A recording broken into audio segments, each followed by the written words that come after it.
Assalamualaikum and hi everyone. How are you today? Hope you are fine and good.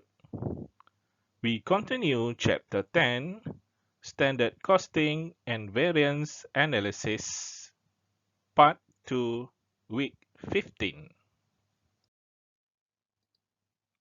Learning objective for today. Number 1,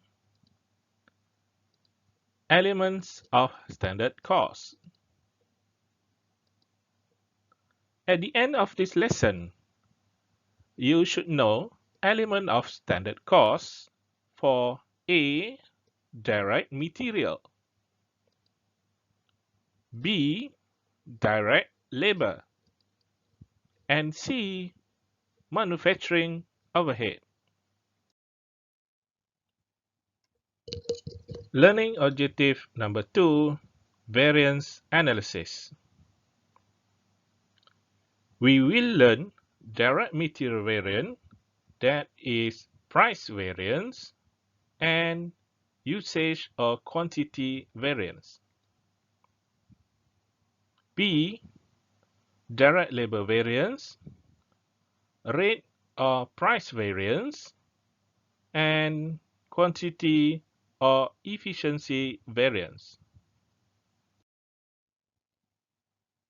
Elements of standard cost. There are three elements of standard cost. First is direct material. How to find the direct material standard cost? Direct material standard cost comes from direct material quantity per unit in kilogram or liter times with a standard direct material price per kg or liter in Rm. Second, direct labor standard cost. Direct labor standard cost comes from standard direct labor hours per unit in hour times with standard direct labor rate per hours in Rm.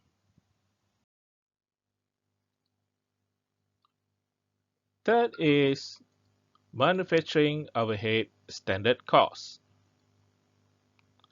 Manufacturing overhead standard cost comes from predetermined overhead rate times with estimated per unit activities. For instance, a standard direct labor hours per unit. The question is how to calculate predetermined overhead rate.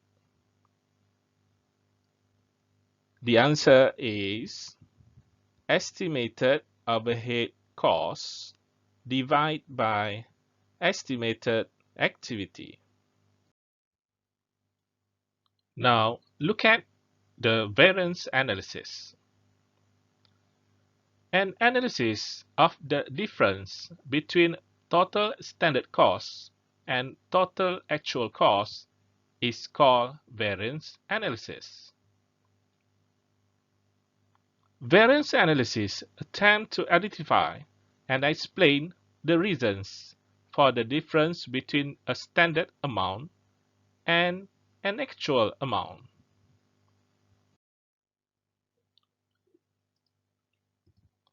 Shall we look at for variance analysis?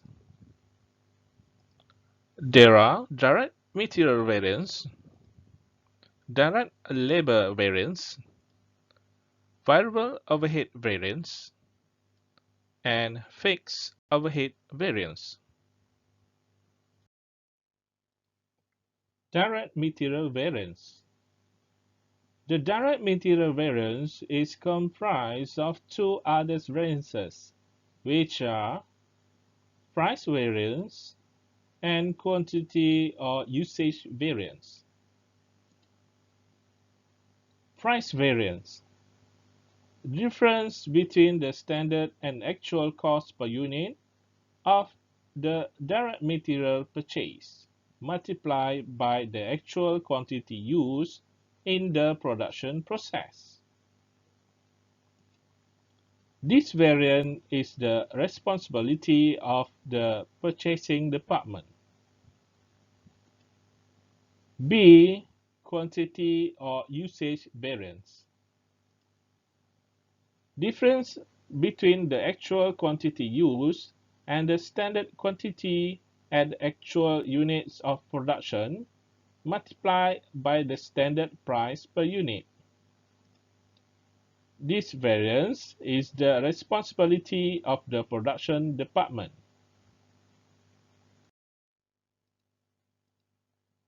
Reasons for favorable material price variance may include an overall decrease in the market price level, purchase of materials of lower quality than the standard.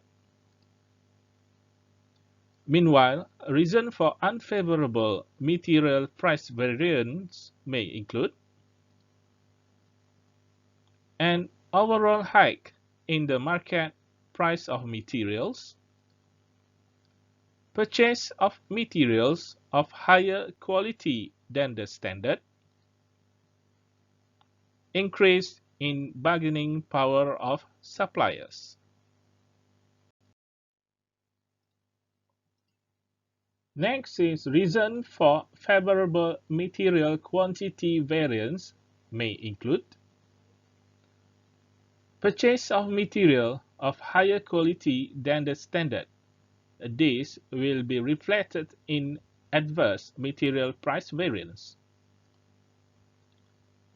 Greater use of skilled labor.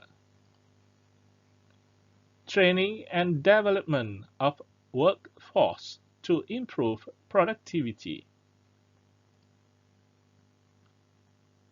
However, reasons for unfavorable material quantity variance may include purchase of material of lower than the standard, use of unskilled labor. Now, have a look at direct labor variance.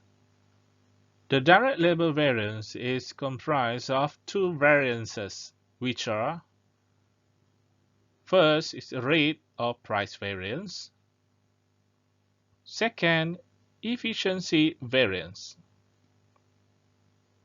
A rate variance is the difference between the actual rate per hour and a standard rate per hour multiplied by the actual hour utilized during a period. B. Efficiency variance is the difference between actual hours worked and a standard hours worked at actual production. Reasons for favorable labor rate variance may include hiring of more unskilled or semi-skilled labor, decrease in the overall wage rates in the market due to an increase in the supply of labor. Meanwhile, reasons for unfavorable labor rate variance may include increase in the national minimum wage rate, hiring of more skilled labor than anticipated in the standard, inefficient hiring by the Human Resource Department. Reasons for favorable labor efficiency variance may include hiring of higher skilled labor. This may adversely impact labor rate variance. Training of workforce in improved production techniques and methodologies. use of better quality raw materials, which are easier to handle.